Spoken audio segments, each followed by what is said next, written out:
नमस्कार, मी दीपिका तुमचं स्वागत करते मराठी चस्कावर. बिग बॉसच्या घरातून करण सोनावणे म्हणजे आपली फेव्हरेट सोनावणे वहिनी बाहेर आल्यात. शॉकिंग होतं हे सगळं.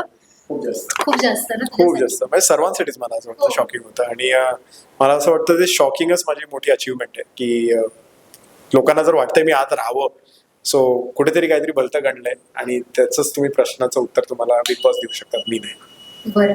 पण करण गाण्याचे क्लासेस कुठपर्यंत आले होते? सा लागला होता का करणचा? साच लागलेला आणि पुढे रेगामापा लागायच्या आधीच बाहेर पडलोय मी. आई बट काही प्रॉब्लेम नाही, नंतर बाहेर येऊन आम्ही भेटू आणि मी वाट बघतो की ती ट्रॉफी जिंकून कधी येते. येस, नक्कीच. तुला वाटतंय प्राजक्ता ट्रॉफी अचीव म्हणजे होईल? ऑनेस्टली सांगायला गेलं की मला तिच्यात कॅलिबर दिसतो, तिच्यात पोटेन्शियल दिसतो ते करायचं, बट ती इमोशनल असल्यामुळे मला असं वाटतं की ते पार नाही पडू शकत. तिने जर फक्त तिचा इमोशनल भाग सांभाळला ना, की ती फुल गेम चेंज करू शकते मला असं वाटतं. बट ती आहे एवढं चांगल्या मनाची की मग त्याच्यानंतर त्याच्यासमोर ती पटकन अशी मेल्ट होऊन जाते. पण करण तू 2 ठिकाणी सगळ्यात जास्त दिसलास. ते म्हणजे एक स्विमिंग पूल आणि एक गॅलरीचा एरिया. ठरवून गेलेलास का ह्या गोष्टी? मी बॅल्कनीमध्ये बसायचं माझं कारणच एक होतं की एसी मध्ये 24 तास राहिल्यामुळे ना वरती गरमी भेटायची, तर बरं वाटायचं. सो आमचा तो अड्डा झालेला. स्विमिंग पूलमध्ये जायचं कारण एकच होतं की स्विमिंग पूलचा वापर कोण करतच नाही बिग बॉसमध्ये. सो मी बोललो की मीच सुरुवात करतो आतापासून ही. सो ॲटलिस्ट तुम्हाला लक्षात राहील की आता स्विमिंग पूलच्या पाण्यात कोण उडी नाही मारायचं. आणि मी ते नेहमी केलं आणि त्याच्यानंतर माझी सर्दी गेली, माझी झोप उडायची, मी दिवसभर एकदम फ्रेश राहायचो. सो मला ॲडव्हान्टेजेस भेटत होते त्याचे. बॅल्कनीमध्ये बसणं आम्ही पहिल्या भाऊच्या धक्क्यानंतर भाऊंनी सांगितलं त्यानंतर आम्ही खूप कमी केलं. बट तरीही असं दाखवत होते की आम्ही परत परत तिकडे बसतोय का मला माहित नाही, कारण आम्ही पूर्ण वेळ खालीच बसायचो, फक्त सकाळी आणि रात्री वरती बसायचो कारण आमचं फिक्स झालेलं. बट तरी लोकांना असं वाटलं की आम्ही वरतीच बसतोय तर ठीक आहे. त्यांच्याकडे कारण दुसरे मुद्दे नव्हते आमच्याकडे बोलायला, सो फक्त एकच मुद्दा घेऊन बोलायचे ते. ओके.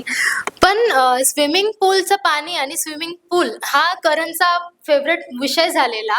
काय तू नंतर ते बीएमसीचं पण बोललास की माहिती आहे मला हे पाणी प्युअर असणार आहे. काय काय फरक नाही, नाही सो पडत वगैरे? विषय असा होता की मी ते पिलं आणि पिल्यानंतर मी गेलो आणि सगळे ते एकदम असे काळजीपूर्वक आले, जी चांगलीच गोष्ट आहे की अरे कशाला तुझ्या आरोग्याला हे वगैरे होईल.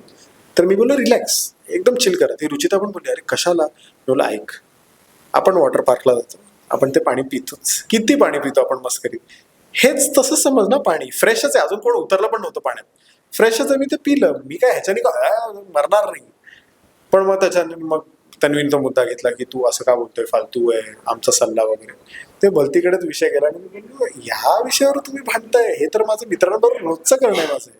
सो मला ते पटलं नाही. बट ठीक आहे, रुचिता आणि तन्वीला त्यावेळी व्हिजिबिलिटी पाहिजे होती हे मला आत्ता कळतंय, म्हणून त्यांनी भांडण सुरू केलं आणि मी बाजूलाच राहिलो. ज्याचं भांडण होतं तो बाजूला राहिला आणि भलत्याच पोरी भांडतायत आणि मला घरात बोललं गेले की 2 पोरी तुझ्यासाठी भांडतायत. मी बोललो बाई मला हे काही करायचं नव्हतं, हे काय चालू झालं आणि कसं मला माहित नाही. बरं, बाबा आणि आईची प्रतिक्रिया काय जेव्हा घरी आलास तू आणि त्यांना कळलं की या सगळ्या गोष्टी? ते शॉकमध्ये होते की काय झालं नक्की. म्हणजे ऑफकोर्स शॉकमध्ये असेल ना की काय, सरप्राईज दिला मी त्यांना. ते बोलले हे कसं आलं, काय झालं काय झालं. चिल, मला तुम्हाला सांगतो सगळ्या गोष्टी, अजून खूप गोष्टी क्लिअर करायच्या आहेत. बट एक बेसिक त्यांना मी सांगितलंय की माझा जो खरेपणा होता तोच मला नडलाय.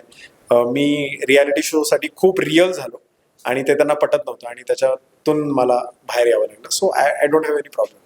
की तुझा असा काही वेगळा गेम होता का की आधी शांत राहून नंतर काही वेगळा करण तुला दाखवायचं होतं? नाही, असं काही नव्हतं. मी विथ द फ्लो जात होतो, तसा गेम समजत जात होतो. बिकॉज पहिल्यांदा बिग बॉस करतोय, बिग बॉस बघितलं पण नाही, मी कधीच नाही बघितलंय. सो माझ्यासाठी असं होतं की प्रत्येक दिवस नवीन होता, प्रत्येक दिवसात काहीतरी नवीन शिकायला भेटायचं, विशालकडून, आरबीकडून, सगळ्यांकडून. पण नंतर कळत होतं की इथे खूप लोक फेक पर्सनॅलिटीज घेऊन आले जे ते नाही आहेत. तर मला कन्फ्युजिंग हे होत होतं की मग मी रिअल राहू का नाही. कारण मला जर रिअल राहायचं, कारण लोक मला ओळखतात त्याच्यासाठी, जे मला फॉलो करतात, सोनावणे वहिनी म्हणून असेल किंवा काही असेल, त्यांना माहिती आहे करण कसं आहे. सो त्यांच्यासाठी बिलकुल शॉकिंग नव्हतं. म्हणजे जो रिस्पॉन्स आता मी बघतोय, मला जो येतोय, ते सगळे बोलतात की भाई तू जसा होता तसाच राहिला, प्रॉब्लेमच नव्हता. पण काही लोकांचे एक्सपेक्टेशन हे होते की मी काहीतरी वेगळी पर्सनॅलिटी घेतली पाहिजे होती, हे केली पाहिजे होती. मग ती पर्सनॅलिटी जर मी घेतली असती तर लोक बोलले असते कारण हा नाही आहे जो आम्ही ओळखतो. सो नक्की काय पाहिजे हेच कन्फ्युजिंग होतं आणि ते कधीच क्लॅरिटी मला बिग बॉस किंवा भाऊच्या धक्क्यावरून भेटली नाही, कारण ते दोन्ही कन्फ्युजिंग होत होतं. प्राजक्ता आणि मी नेहमी ह्याच गोष्टींमध्ये कन्फ्युज व्हायचो आणि बोलायचो की कोणाच्या बाजूने जायचंय. माझा चांगुलपणा पण दाखवत आहेत, पण मला वाईट पण बोललं जातं माझ्या चांगुलपणावर. मग कळत नाही कुठे जायचं. सो ठीक आहे, मी माझं 100% दिलं आणि मी बाहेर आलो. नक्कीच. पण या सगळ्यात मैत्री खूप छान झाली तुझी. आयुष सोबत छान मैत्री झाली तुझी, प्राजक्ता आणि सचिन दादांसोबत छान मैत्री झाली तुझी. पण कोणासोबत असं वाटतंय की मी आता या लोकांशी कनेक्ट अजिबात राहणार नाही? या 4 जणांना सोडून म्हणजे मी सगळ्यांना भेटणार, त्याचा मला काही प्रॉब्लेम नाही, बिकॉज मला माहिती आहे हे गेमसाठी केलं जातं. बट हे जे 4 आहेत, आयुष, प्राजक्ता आणि सचिनजी, यांना सोडून मी बाकीच्यांना जास्त भेटणार नाही. हे 4 माझे मेन कनेक्शन आहेत, हे माझ्या आयुष्यभर राहणार, हे मला माहिती आहे. कोणाचा चेहराच बघायचा नाही असं झालंय का? नाही ग, मला बिकॉज ना मी कॉन्टेंट क्रिएटर असल्यामुळे मला ही प्रोसेस माहिती आहे. हे जे काय करतायत ना फेक पर्सनॅलिटी, पण हे सगळे गेमसाठी करतायत. आता लोकांना आवडतंय नाही आवडतं हे त्यांच्यावर आहे, मी फोर्स नाही करणार. पण मी ऍटलीस्ट लोकांना सांगू शकतो कोण फेक आहे आणि कोण नाही. त्याच्याने तुम्ही ठरवा की तुम्हाला काय वाटतंय. सो मी असं कुणाचा चेहरा बघणारच नाही, असं कधी नाही होणार आहे, कारण सगळे गेमसाठी करतात. पण ज्यांचा चेहरा मला बघायचा आहे ते हे 4 लोक आहेत. बरं, घरातून निघाल्यावर पहिला फोन कोणाला गेलेला, सरफरे वहिनींना की? नाही, माझ्याकडे फोनच नव्हता. हा. आणि जे बिग बॉसचेच टीम वाले होते त्यांना मी बोललो तुमच्याकडे कोणाचा नंबर आहे, तर माझा मित्र आहे ओंकार गोसावी म्हणून, मी त्याला कॉल केला आणि मी त्याला बोललो की ओंकार प्रदीप गोसावी ओळखला का?